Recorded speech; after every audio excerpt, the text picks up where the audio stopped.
Welcome to Wellness with Purpose. Even if we know it all, even if somehow I could wave a magic wand and source, universe, whatever you want to call it, puts the information in my brain, I could somehow understand all of human nature, doesn't mean that I'm not going to be out to human nature. And there's a lot of guilt and shame and behavior change of what I know what to do, I'm not doing, I'm doing all this stuff. Change is hard and it takes time. And also furthermore, last thing I'll say here is that what serves you now may not serve you in 5 years. So most people have spent a career becoming a doctor, and my guest has walked away from it to spend his life empowering the people who serves everyone else. He's a physician, a neuroscientist, and a co-founder of Wellbeing. Dr. Diego Salinas, welcome to Wellness with Purpose. Kunal, thanks for having me. Real honor and pleasure to be here today. So tell me about the moment when you realized that you wanted to leave this pediatrics and help people in a complete different way. Yeah, that's just probably a series of moments, but there's some big ones that stood out. So I've always loved helping others in teaching. And it's one thing that drew me to medicine. I could help others, but also teach medicine.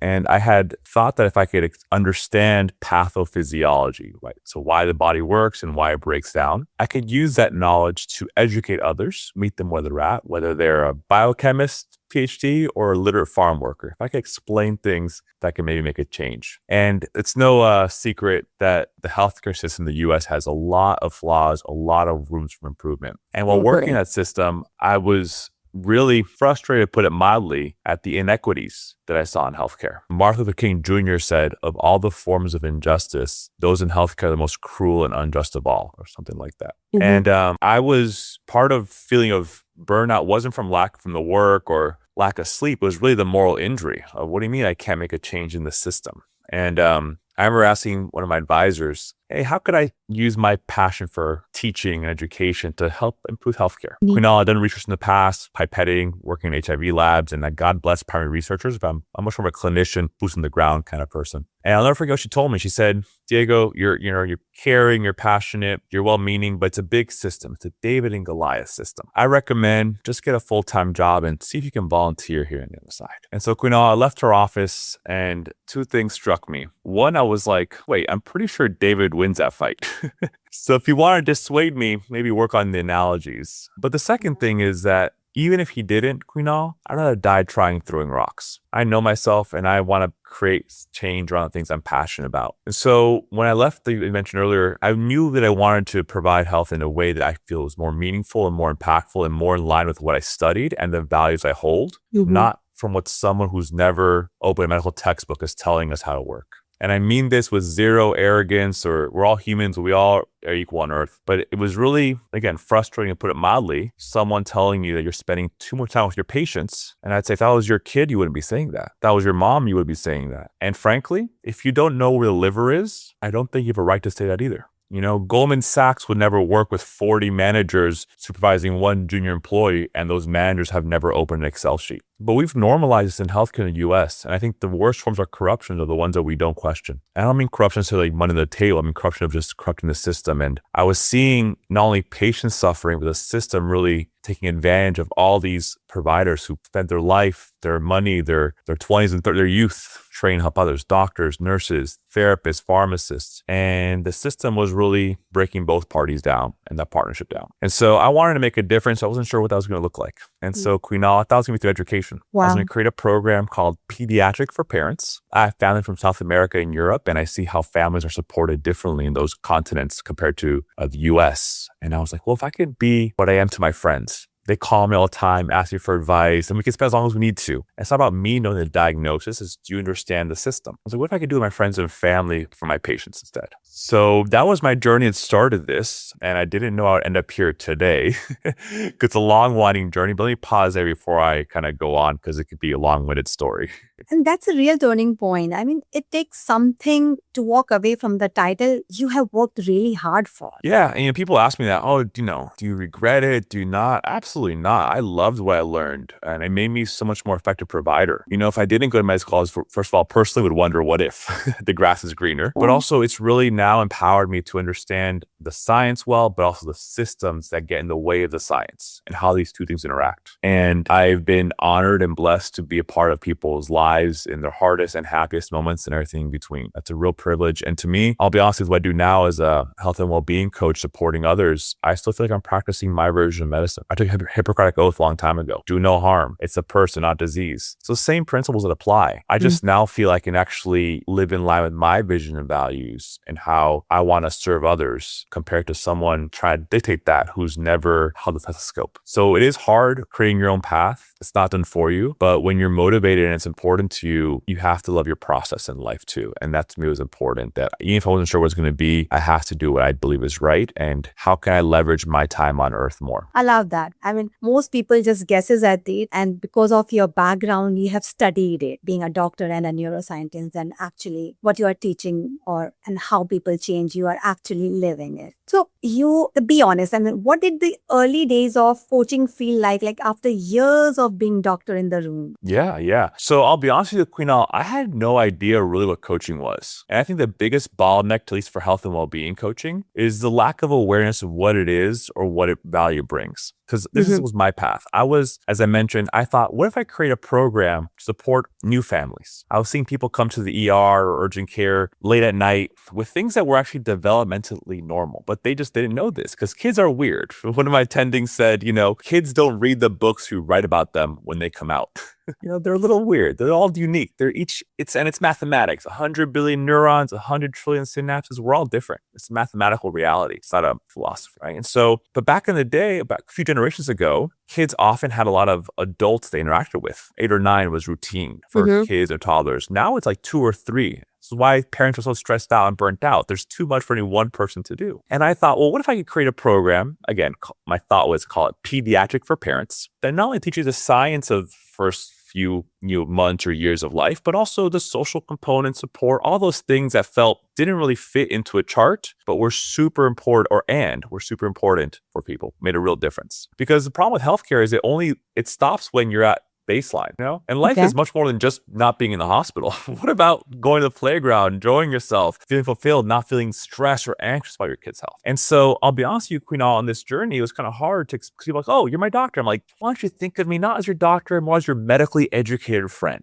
right? And I was having a hard time describing what I want to do because people hear the word doctor and they're like, okay, you're going to do these labs. And I'm like, that's not what I want to do exactly. I want to do what I think is missing from healthcare instead, that I think doctors should be doing, frankly, and maybe did when they had more time with patients 2 generations ago, but it's gone. And in this search, at the time in my life, Queenal, I was in Durham, North Carolina, and I had associations with Duke University. I knew someone there from the psychology department. He was an advisor there, and I was telling him what I was trying to do, and he mentioned, hey, why don't you check out this Duke Health and Wellbeing program, health and wellbeing coaching program that can maybe fit this thing you want to do. Queenal, I thought, you know what? I'm a big nerd. I love teaching and learning. Sure, why not? What do I have to lose? I'll probably learn a better way to present in front of the room or a model of learning and development and how people can absorb information. I'm going to take something from this, I'm sure, right? Why not? So I tell this story because it's an example of how my ignorance, and I use ignorance very surgically, lack of knowledge, what things really were. And I think it's the biggest bottleneck for coaching and well-being is frankly this. So it's a long story long, Queenal, I signed up for the program, paid a lot of money for it.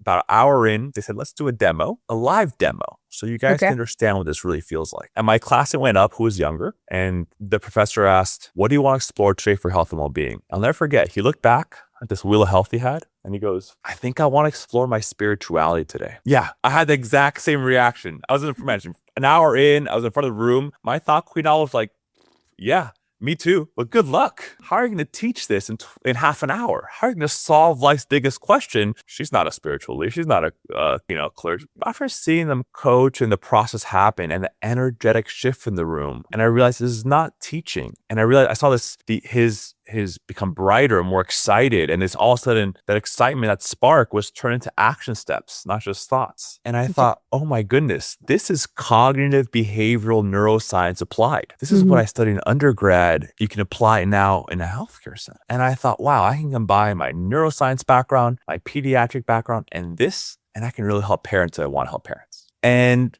right afterwards, Queenal, they said, well, hey, there's also organizations that are forming around this or have been forming to help organize this. And we're supporting more, reimbursement through FSA, HSA payments, and hopefully some insurance billing in the future. And I thought, wait, this could go beyond me. This could be a systemic thing. And that's when I thought, this is what I want to focus my attention on. Because Kunal, the biggest bottleneck in health and well-being is not learning more like I thought it was. We try to solve every problem with more information. And listen, coming from an academic who loves nerding out, yes, information can be extremely powerful and we need to know certain things to make a change, right? But information is necessary and not sufficient. The example I gave here is, so for example, anyone listening, have you ever seen someone smoke a cigarette? Whenever I ask this in a conference, everyone's hand goes up. I go, okay, has that person ever said, what? Sorry, what did you say? Emphysema? Cancer? I had no idea. So if change were so easy by just information, we wouldn't be having these conversations. And what I realized is we're trying to force the brain to work where it doesn't work. And coaching instead says, how does the brain actually work? And each brain is a little different, but they all have similar things. There's an engine, there's gas, there's fuel, there's a steering mechanism, there's exhaust. But what that is different for each person. Are you a plane or are you a submarine? And how coaching allowed each person to be the engineer of their own system, cultivate that motivation so they can make whatever change is most important to them. Because how can I know you more than you know yourself at the end of the day? I see that to your point is that's a big shift in how people see you and how you see yourself. The way you were saying that people should engineer themselves rather than it's coming from the more information. And I'll be honest with you, this was something honestly I learned later on, my third decade of life, right?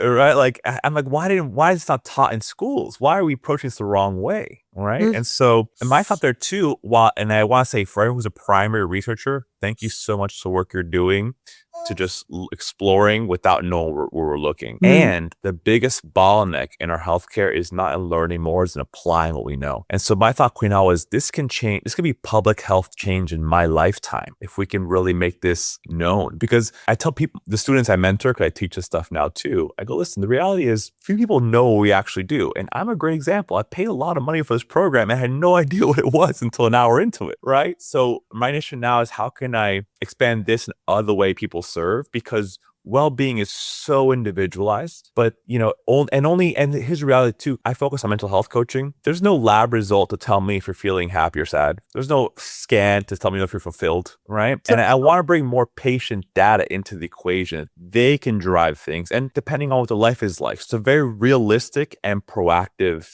method. But it was a big change. I did have to go through a lot of change I went through personally, professionally, identity shifts. But this felt way more congruent the way I was showing up with how I wished I had been able to show up versus being more restricted actually when I never wore a white coat, but when I could be wearing a white coat at least.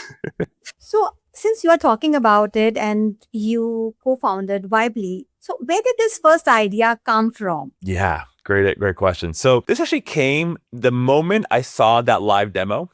I call it different. So I had my binder from that same day, and I wrote on the front of my binder, Coach Connect. Find a way to make it successful for everyone and cut out the middle people.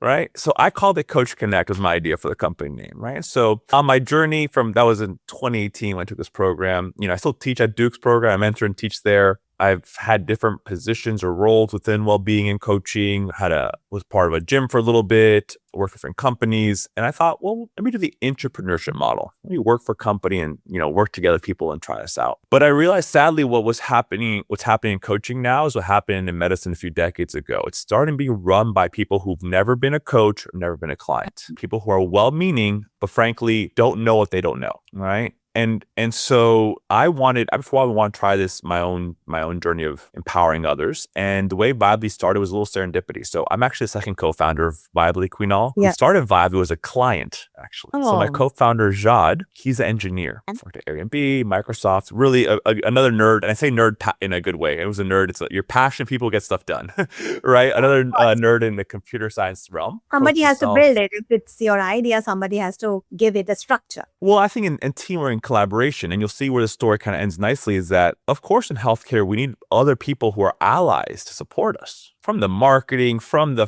billing, from the technology, right? But they should be supporting the workers, not dictating the workers who study those things. As an analogy, Queenal, I've never shot a gun. I should not be the general of an army. I don't think if you ever, and this will come up here soon. So what John started the company, engineer, always does the right stuff, loves learning more. He was going through a bit of a hard time with his mental health, and someone suggested, why don't you try health and well-being coach? He had tried executive coaching in the past, familiar with that, but said, I'll give it a shot. And later when we met, he told me, Diego, this is the most transformative thing I've done in my life. And his mission on his before we met was to use technology to create more human connection, not replace it. And so he created Viably as a way for himself to learn more about coaches, help his community find coaches. He said, wow, I became a better person. And that's how I became a better member of my community. So he thought, if I can focus on supporting this kind of relationship, an expert human giving personalized guidance on a unique journey, that's his words, his experience, right? So he started Viably actually as a learning platform, coaching platform. And he had something that I have, unfortunately, seems very rare in people who are really smart. He was like, let me do research first, versus assuming I know what everything is. He read the book on MI and he was talking to lots of coaches to figure out what they needed. And I'll kind of finish up here, but long story short, he had hired someone to make outbound calls while he was doing the coding so he can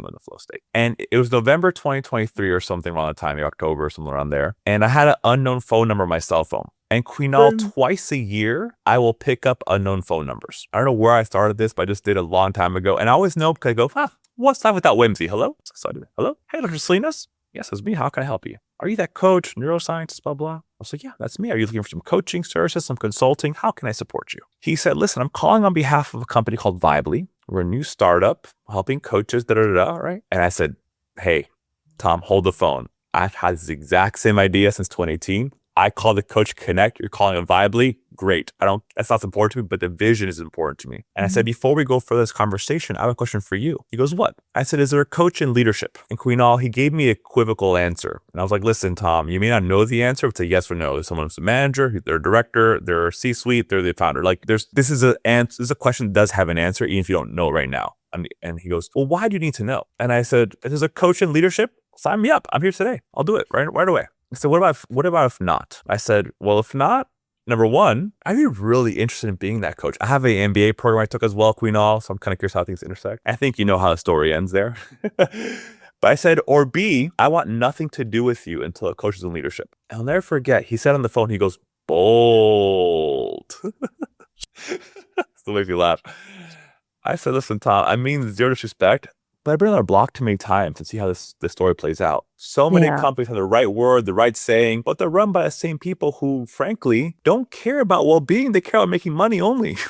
They've never been a provider. And I'm tired. If you take something working in a broken system, don't preach to work. So I said, unless it's a coach of leadership, it's not about ego. It doesn't have to be me. But until it's a coach of leadership, I want nothing to do with you. It was okay. I go, well, listen, man, you have my information. Happy to my CV if you want to. You have my info, but contact me when there's a coach in leadership or you want me to maybe apply. And I hang up. And I got a LinkedIn message from Jean a few days later. Hey, are you the guy who talked to Tom? I was like, yeah. So long story long, again, Queenal, we had a few calls on video call. He was in Bali at the time. He was in Miami. He's like, will you be in Miami in January? I was like, yeah, I want to meet you. I think there's something here. In Miami, we would have dinners together. I'm pretty sure everyone thought we were dating because the last one's in the restaurant.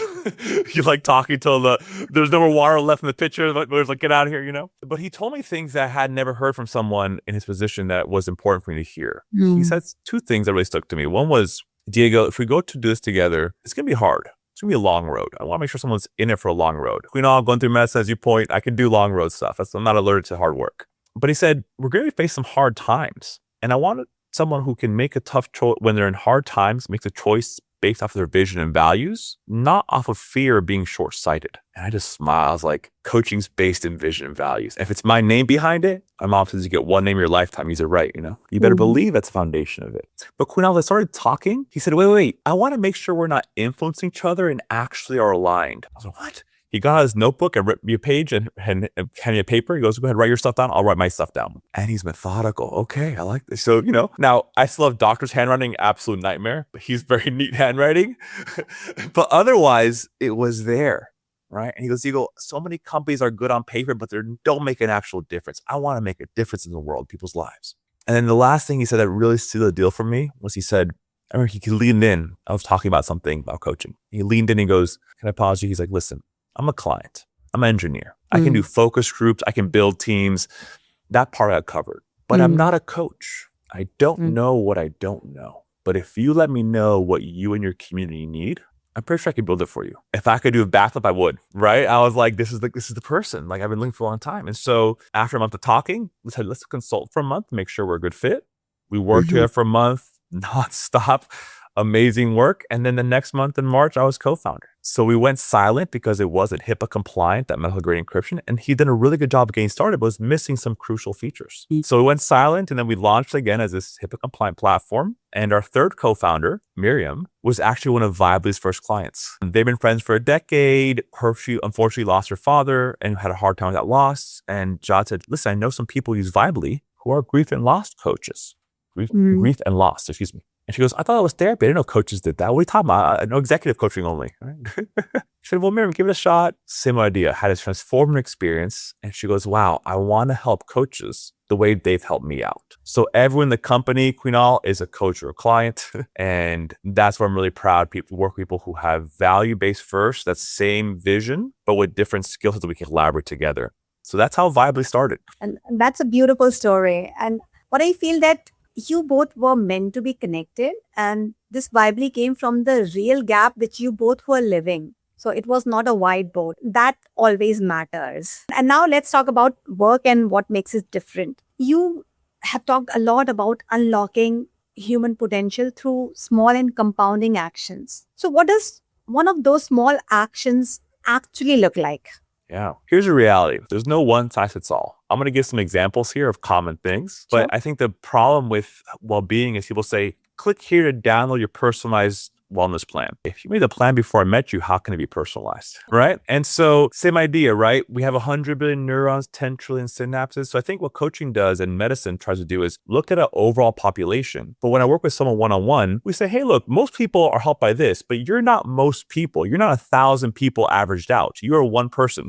You're an N of one. So I think coaching really does is I tell my clients, we're going to each week run an experiment. You're both the experimenter and the subject. What do you think is going to make you feel where it is? Happier, more fulfilled. That's what I focus on mental health coaching. So happier, more fulfilled, less burnt out, more resilient, more in flow, better parent. I know colleagues work in weight loss or weight management or going through different transitions. So what fascinates me with the coaching world is the wide variety. I almost want to think people can all think about a doctor for a second here. And I'll get to your answer your question, I promise you. I will give you highlights, but before I think people go to the highlights but miss the real why it happens, right? For sure, I'm all ears. So, I think look at two different kind of doctors. Let's say a radiologist and a gynecologist. We all view them as doctors, but they have completely different jobs, right? True. One sees no patients ever, unless you do interventional, right? Yeah. And then one only sees female.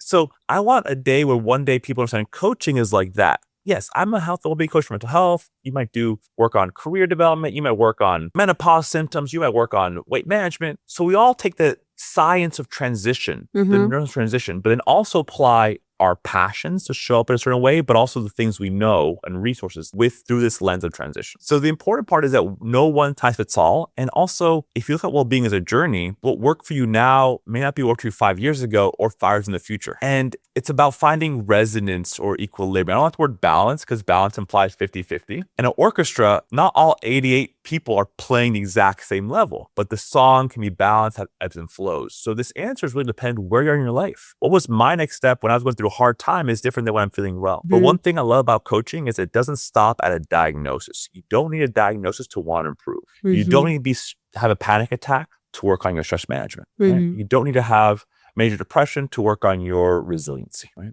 You don't need to be in burnout to work on your flow. But now to answer your question, so with all that said, here's some general advice for well-being. It seems that the biggest predictor of your longevity, at least, and people's often well-being, is the perceived quality of your social connection. When I say perceived qualities, not the number of friends you have, but do you have the social connections? There's a lot of talk about longevity nowadays and injecting X, Y, and Z into your body and sending what kind of lights or whatever. And listen, I love research pushing the boundaries, but no one in the blue zones does red light therapy or peptides. But do you think that they are saying that it's not a fact anymore, the blue zones? Lots of researchers. My point is that we reinvent the wheel too much, and the pillars of well-being are pretty simple. Now, they're hard to follow through, but the concepts are kind of more simple. We don't need to buy extra add-ons to do this. The next bang for your buck is community. Now, I think it's also the hardest because community or perceived quality of connections depends not only on you, but on others as well. How big is your community? Is similar? There's a lot of factors there. But if you can choose one, spin a magic number, that's going to be, I think, one of the biggest just statistically shows predictors. I think there's other 3 or 4 really important pillars, and these next ones are in our control. Number 2 is movement, some sort of motion. Someone asked me on a panel one time, Dr. Salinas, what's the difference between mental health and physical health? And Queen, it's something that gets brought up a lot, right? People say, well, there's a brain-gut axis, there's all this stuff. I'm going to simplify it because I like being a nerd, but also simplifying. We are one bag of skin. It's all one system. We talk about cardiovascular, GI, endocrine to communicate with other human beings. That's not how the body works. Mind is body, body is mind. It's all one bag of skin. This is not even about kumbaya, just pure physics and science. So motion is lotion. Moving the body moves the mind, right? Physical activity of some sort, right? And here's the thing. I actually don't like moving that much before a few years ago. I did sports in high school, a little bit in college, somewhat active in med school. But afterwards, I never got runner's high. I never enjoyed going to the gym and lifting weights. But now, when I started doing health and well-being coaching, working with my coach, I said, you know what? I've always been a thin, lanky guy and never had a problem with weight management, to be honest with you. My problem is I have a hard time putting weight on, but I want to work on being more physically active. I remember told this to my doctor when I started coaching. He goes, well, you're a thin guy. You're fine. You're young. I'm like, well, my coach, I worked on finding something. And she said, you're playful. I am playful. I'm a very playful. I like, And so my last 5 years in rollerblading, skateboarding, I cannot wait for it to not be raining and have some time off to do that. So physical movement is in your control, and it does not have to be a lot. It could be, and it even adds up. 2 minutes in the morning, 2 in the afternoon, 2 in the evening, whatever calls you out. And if you're not sure what that is, think about you when you're a little kid or young. Odds are you still kind of like it. So some sort of physical movement, whether by yourself or in community if possible. Number 3, I would say, again, not particular order. Community is number 1. Is next. I'm going to say no particular order, but nutrition. We are what we eat. If you look at your body, everything that you're looking at some point you ingested. It's kind of nuts, right? To think about that. Look at your finger. That's something that you ingested, right? When I was younger, I could eat whatever I wanted and energy was there. As I get older, I realize the quality we put in determines how clean your system burns. So finding what's your balance, because your balance is not their balance. Again, every body is different, quite literally. We don't have one size fits all, but finding something less processed foods, or ideally no processed foods. There's a meta-analysis on all these different nutrition a while ago that Yale did. And I was looking at all these different nutritional recommendations. And the summary was like, eat real foods, not processed, mostly vegetables, decent portions. Like, it's, again, finding your version of that. Of course. And then the 4th one I would say is sleep. That's a good pillar. And being someone who worked in a sleep-deprived environment in residency and seeing that there's very alarming statistics on what lack of sleep does to your body, short-term and long-term. And we all go through that. People have kids, are not going to sleep well for the first few months, right? But if you can focus on the quality of your sleep, right? So if I summarize community, physical movement, nutrition, and sleep. I think there's many more. Fulfilled. Being creative is one of mine. I love creativity. So don't be limited here, but I think these are really pillars that we can all think of. And last thing I'll say here, Quinal, is that when people think about change, they can feel so overwhelmed. I'm so busy now. I got something going on. How can I possibly start a workout routine? How could I possibly eat better?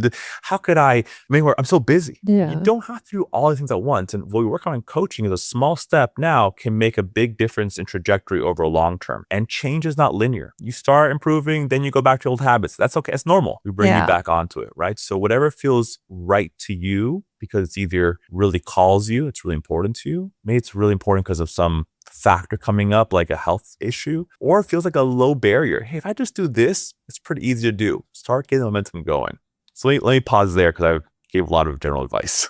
No, I completely agree that you are just betting on a small stuff stacking up. You don't have to make a big leap one day. That's all you are saying. And that's completely true. Even I have done myself. I have changed a lot from past my 10 years after my son was born. So yeah, I completely believe that you can start small stuff and make a big change. And I also like your line that life is not linear. So I used to say that your heartbeat comes in a sine wave. So why not your life? I like that, Quinal. Mine was a little different. I said, listen, life starts messy. It's going to be messy in between and messy at the end, right? We're all sloppy stardust. And here's the thing. Can I say, Quinal, one of my clients said, I was working with her and she said, Diego, we're talking about some neuroscience principles at some point. She said, Diego, your life must be so easy. You know how the brain works. Quinal, I paused the session. I was like, I got to pause this, time out. But listen, no one really knows how it works yet. Not me, not human. We're all trying to figure out science, like the time, what we know in our literature. If this is 100 years from now, they'll be, wow, how wrong were they? And I hope so, because that means we learned a lot. All right. And then I say, even if we know it all, If somehow I could wave a magic wand and source, universe, whatever you want to call it, puts information in my brain, I could somehow understand all of human nature, doesn't mean that I'm not going to be subject to human nature. And there's a lot of guilt and shame and behavior change of, well, I know what to do, I'm not doing, I'm doing all this stuff. Change is hard and it takes time. And also furthermore, last thing I'll say here is that what serves you now may not serve you in 5 years. The word balance I mentioned earlier, we often only think about balance, whether it's physical or emotional or mental, when we're losing balance. But you and I are balancing right now. Another funny nomenclature is homeostasis, the medical term for staying the same, is just a bunch of micro adjustments to stay within a range. So also understanding is it's not going to be linear, it's a constant evolution. Our environment changes, our situations changes, we change. And so it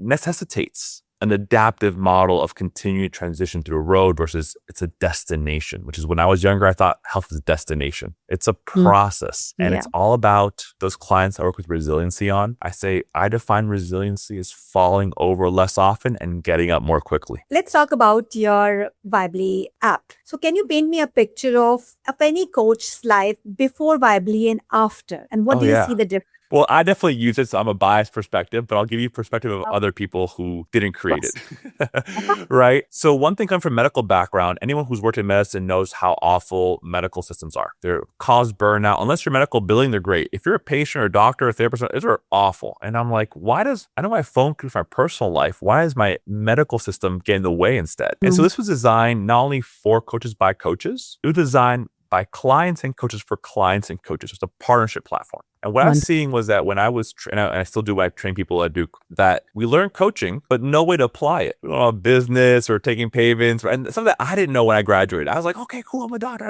It is hard to start a business. Technically hard, mentally hard, And while I love coaching, if we're not doing it, it's just philosophy. I don't want to be a philosopher. I want to be a doer, right? I want to apply those things. And I've seen people graduate, people with these gifts they want to give to their communities or people they know, but there's a gap in what they wanted to give and be able to do that. And I don't love technology, just like learning technology. I love coaching so much. I'll learn technology if it makes the whole community better. And I've always wanted to leverage my time on earth because, I had my client roster, I was doing well, but I want everyone to have more clients, right? I want everyone to be able to do these things. And so before Vibely, here's 3 issues I saw. Very scattered systems. This video system, and then this messaging, and this email, and this for the contract, this for the payment, this for the invoice, this for the chat. Having 40 logins, all a mess. And the reality is they're not secure. They're not HIPAA compliant. And any coach listening, I will challenge you. To me, HIPAA compliance should be a requirement, not a nice to have. You'll say, well, I'm not diagnosing. Excuse me. You are holding diagnoses and you do not decide what your client is going to say in session. We're asking to be fully vulnerable, their vision, their values, their fears. I don't want to get to add an hour of my coaching session like I did back when I worked with someone who didn't use a secure platform. I cancel my work with them if I can't be myself. I wouldn't coach in a coffee shop, so let's stop coaching in digital coffee shops, right? So you have one system that's actually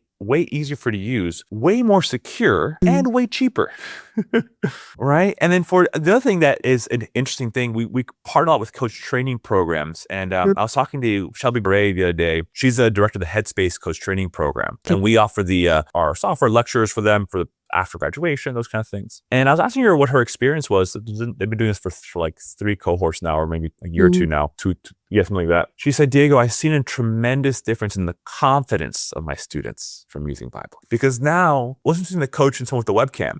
It's just like, everyone's a coach. I love people, I'm a coach. Yeah, I love my dog, I'm not a vet, right? So I want to create a community of providers that did train for this stuff with the tools that they need and give us the same tools that big companies have for our private practice. So even my clients even told me, wow, this is a way different experience having the notes all in one place and stuff like, and having, so I was hearing, and ultimately I was like, I gotta give Jean, my engineer, co-founder, a lot of credit here because when we're creating Vibely, he would ask, Diego, what's the most common use case? What's the most common use case? What's the most common use case? I said, Jean, listen, I get why you asked that question as an engineer, but that can't be our approach because the magic is in the flexibility of people doing something a little different that I haven't even thought about. So I want to create a platform. How do most platforms scale, Queenal? They limit options. The Ford factory model. Limit options, you can scale quickly. I'd rather scale creativity. So on our platform, it's a lot of on-off switches. You can turn things on or off, use or not use them, combining unique ways. It's meant to make a Lego set for your business. And I tell everyone in my live demos, if you can type it out, you can publish it, invoice it, do it, whether coaching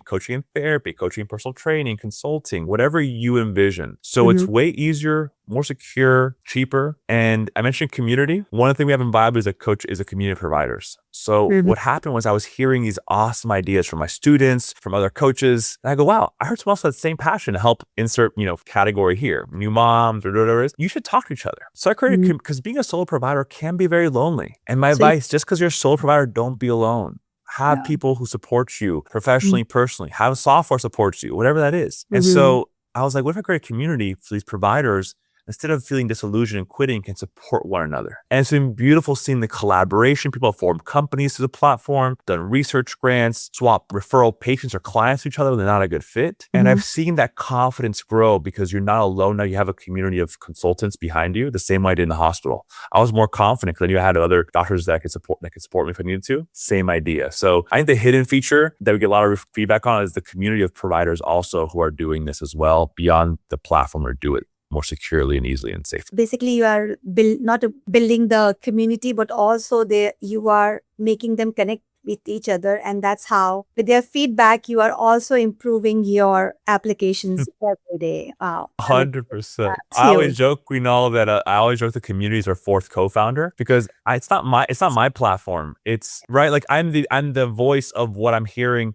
I overlook support email. Like the engineering team, we do reviews, on kind of last quarter, last month, last year. And it's consistent. It's always 90% above of the changes we made were because support, questions, suggestion, something on a live demo that I did that someone had, hey, do you have this? I was like, ooh, I never thought of that. Let's do that in there, right?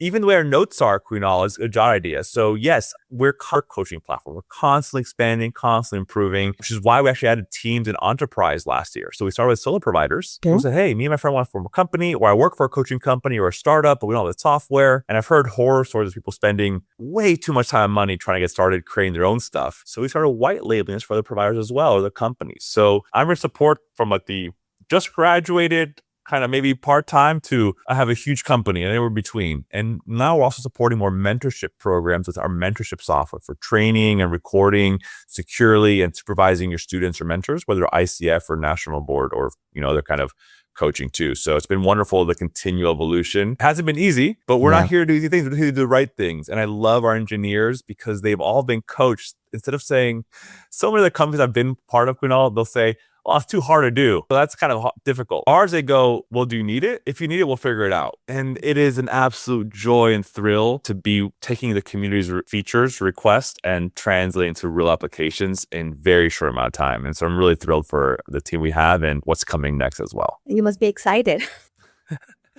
I am passionate. I'll give you that.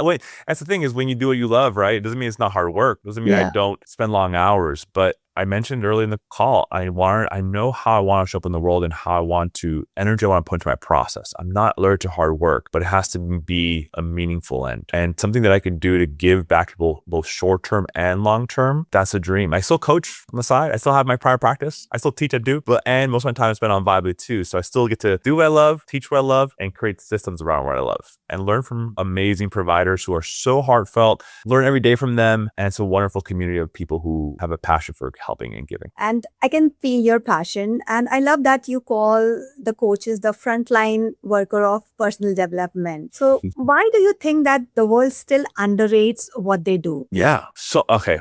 Great discussion. Great question, Kunal. And I'd love to hear your perspective on this too, if you don't mind sharing too. I think the biggest limiting factor is awareness. So look at the marketing funnel, right? Awareness, interest, desire, purchase. Look at my example I said earlier in this podcast, right? I was completely ignorant to what coaching was. I thought coaching is someone, because that word, if you look at neurolinguistics, the word coach, at least for 2 decades of your life, means something already. A PE coach, a sports coach, someone who's tell you what to do, either whether a drill sergeant or not, and give you advice on what you should, A lot of companies, I'm going to coach you through this. I'm going to teach you this. So it is really tough to have a word that means so many things and now redefine it. So I'll be frank with you, there's a new organization forming called the Institute of Behavior Change. I like that word more, because coaching is tough because the word already is as a definition for us for many years. And in many other contexts, there's much more quantity of those kind of coaches than health and well-being coaches. So we're asking to reuse a word. Number two, I've seen this explosion during pandemic, especially, right? And I kind of mentioned it earlier in the call, like, well, I love people. I'm a great friend. I'm a coach. I say, listen, I love my dog. I'm not a vet. Every parent loved their kid more than I love them. But I mean, there's hyperkalemia. And I was ignorant. I thought, oh, coaching is people just teaching or,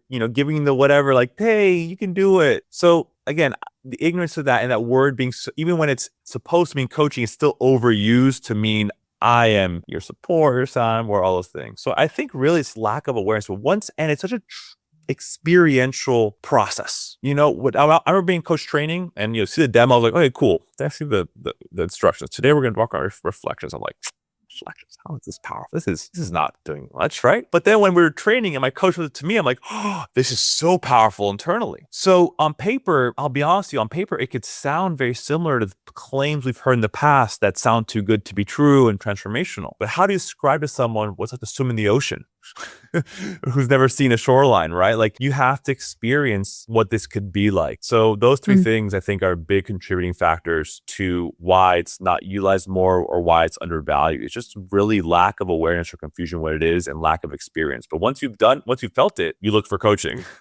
But it's a hard barrier to entry because of a lot of those neuro-linguistic properties, but also people saying they're coaching without actually doing the definition of coaching too. I love that. And I completely agree with you. I'm an avid learner too, but I feel that life is too short that I can't find time learning all the things. But there are so many things I would love to learn. And to your point that what I think why the personal coaches or the personal development thing is very underrated is because when it comes to like coaching, one thought that comes that they are selling the product. So it's not a product. You are challenging your own belief system. This is what I feel that it's that as the coaches are fighting a belief. So they are not selling a product. That's what I feel. That's why they are underrated. That's the goal. Because I have been there. I mean, we have been raised with certain culturals and we have our own subconscious mind. We have our own belief system. But when we grow up, we challenge our own belief system to see. Because every person evolves, it's not true. But there are few people who have a kind of awareness that it's time for them to evolve. It's time for move on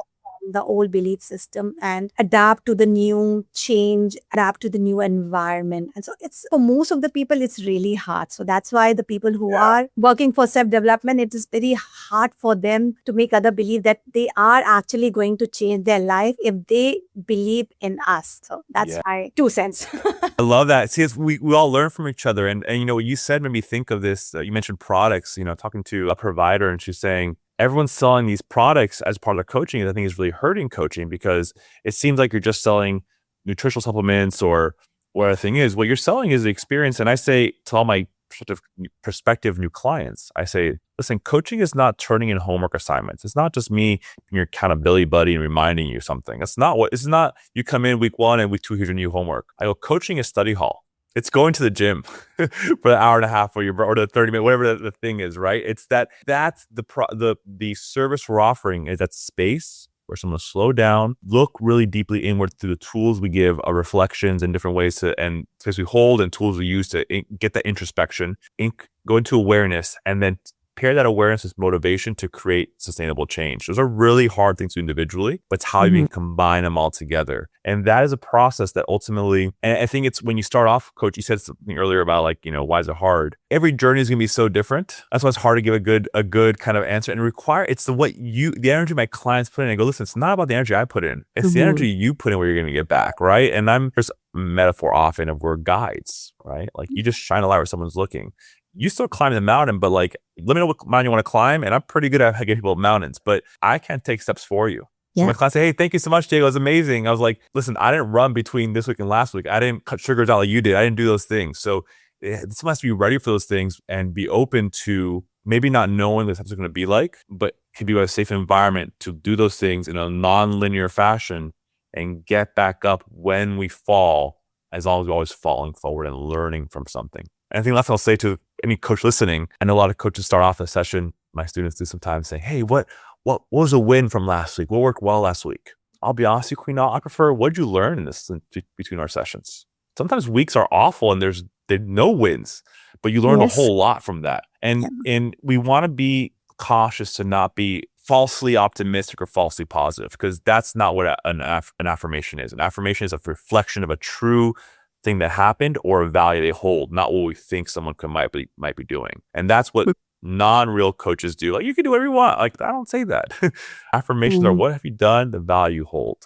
It's a very special, honestly sacred kind of environment we're holding. Someone is, I told a client, you mentioned medicine earlier, on the start of the podcast. I said, to me, if you're trusting with your thoughts and your morals and you're trusting with your brain, all right? It's like neurosurgery without a scalpel. So I have to hold that same level of respect and privilege as I would in an operating room to be literally inside of your thoughts and mind if you're going to share this space with me. So I think we have to approach it with that same level of rigor, humility, and doing the right thing for the person. There's no ego when you're serving here. So I'm pivoting the direction here. So let's talk about AI. So you have built AI into Weebly on purpose. So how are you drawing the line between what AI should handle and what only a human should? Yeah, great question. I'm going to simplify it. I'll get to details, but let me give you the bottom line first. Human connection is irreplaceable, period. If you look at medical history, human history, throughout many times we've tried to replace the one-on-one connection, right? Printing press is great. Internet is great. I mean, social media, right? AI. And I think people like AI, honestly, Queenal, because the first time something's reflecting back to them. Hey, that's a great idea you had. Let me flesh it out for you. So AI, like social media, will hijack or take advantage of some of our natural circuits that kind of crave some of these things. But what happens when you're on social media for an hour and a half? You don't feel more connected to people,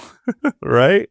It's like it's empty. Yeah. So I think AI is a similar thing. So in short, AI should support human connection, not replace it, because it can't. I'm not saying that AI can't be better at certain metrics or not, but just pure definition, nothing replaces human connection. We are hardwired from millennia for this. Well, you look at the science lens, the spiritual lens, it is what we're here on earth to do, is connect with humans in some way. So nothing can replace human connection. So I look at AI, how can it augment human connection? And there are multiple ways. So one example that people often think, let's say our platform, we do this for teams and companies.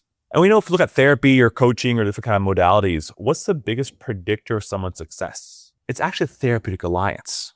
So we offer our directories that we build for companies. Not only have a directory you can search by keyword, but they want to, they can have AI matching. So there's a really great book called The Paradox of Choice, of how we make decisions and we get overwhelmed with too many options. So we have clients to do the AI option. We ask them certain questions in their natural language they can respond to, and they can give them the top 3 to 5 match scores. You're connected with Queenal 93% because of this thing. Click here to book a call or send a message, right? So one fundamental thing is actually supporting the quality of that connection, because no one provider is for all one person, no matter what's a coach, therapist, whatever it is. So how do we help get that maximal therapeutic alliance to that connection? And AI can support there. From the provider side, if you look at Burnout, many models for this, but an oversimplified version is the ratio of what you like doing versus what you don't like doing. Okay. All jobs have stuff that we don't like doing. I love being an entrepreneur. I do not love my emails, right? Like, you and me, I think because of LinkedIn, I sometimes get back to it and stressed out, but because we're talking, and thank God, I think it's there, right? So, and in medicine, talks with many providers. What's really heartbreaking is when you get to the point when you see someone walk into the hospital or the room and you go, oh my God, this 10-minute encounter is going to be 45 minutes paperwork instead of this poor kid who's in a stretcher. People don't admit that, but it's a reality. Burnout, EMR is the number 1 or 2 cause of burnout, So, or a big contributor, excuse me. So I think there's obvious ways AI can be used to help the admin side. So one, like people are familiar with, AI note-taking. But most coaches use a note taker. It's not HIPAA compliant. Even the CEOs of these AI companies are like, why are you trusting us with all this sensitive information? You're crazy. You shouldn't be doing this, even though they benefit from it, right? So secure AI note taking is a pretty, I think, easy win. But we want to go way above that. So we're using AI to see how can people see patterns in their behavior that might be an awareness that they can then use that to increase their change. Hey, we noticed when you and your partner meal plan, you're more likely to succeed. Or there's been trouble sleeping, you want to address that with a provider. And then as a provider, we do software now for coach training and mentorship companies. And one thing that prompted this idea, Queenal, was a question my student asked me about 2 years ago. I was giving some feedback and she said, Diego, I love your metaphors. How can I use more metaphors in my coaching? She stumped me, Queenal. I was like, I don't know. Do you read more books? Do you write more? How do you, they just kind of come to my mind sometimes, that associative ADHD mind, right? How do you teach someone that? Now, I realize what I'm working on, and still to this day, is talking more slowly and more clearly. Right now, I'm really focusing to enunciate more. I usually talk way fast. You notice it when I do these spurts, right? it's my nature is to I have to work hard to do this, right? Speak So I slow. was like, we're all on different parts of development as providers. So can we use AI to be your assistant for your professional development? Because we Yeah. all take the ethics of we're going to improve, but then all we do is what lectures for our CE credits, Yeah. right? What if that student of mine could say, hey, AI assistant, what metaphors could I implore during this session? Or I can ask it, how much time was I talking with my client talking? I want a percentage breakdown. I also want to know how much time between conversations, between transition, the me and the mode. So the ability to Yeah. have this like assistant for you. And then I think the last thing I'll say is in medicine we have this term called chart biopsying. When you go to chart and try to figure out, look at the labs, look at the images, what's going on, right? It's called chart biopsy. There is a big opportunity for AI to take unstructured data and make it structured in a way that we find palatable. So I can say, look at the forms and the chat and the notes and create a graph of these changes over time and compare it, make a pie chart, make it a this. There's a lot of companies are looking to find something they're showing utilization of something and the results they're given. So I think there's a clear win for AI to maybe see more complex where information is coming from and paint a picture. And this will be I could say the last thing before, but this is the last thing between all. As someone, interested in research and science, what do we do now to look at coaching demonstration? Okay, well, I'm going to coach someone and I'm going to do a feedback form before and after session. The PHQ and the GAD-9 for anyone who's a therapist or mental health provider, right? Oh, look, and they increased 2 points or 1.5 points. And these are tools, but these are very two-dimensional tools in the 3D world, right? Asking the same 7 questions, agree until disagree. I think AI has a capacity to take a session, look at the natural language someone is actually using and make sense of that qualitative data. And then Capture the quotes, right? Hey, someone said, I feel better. That to me is a result. Even if your A1C is exactly the same or your weight doesn't change. If you say, I feel more alive today, I feel more energized, that's the result. That again, I can't do fMRI for that study. I can't do a blood result. It is you giving that data. So I think there's a big opportunity for AI to look at the qualitative results. I think we're leaving that table, not exploring, and then see how those, I'm pretty confident, are correlated with the quantitative results. They always lag. It's usually the feel better first, and later on the weight comes off.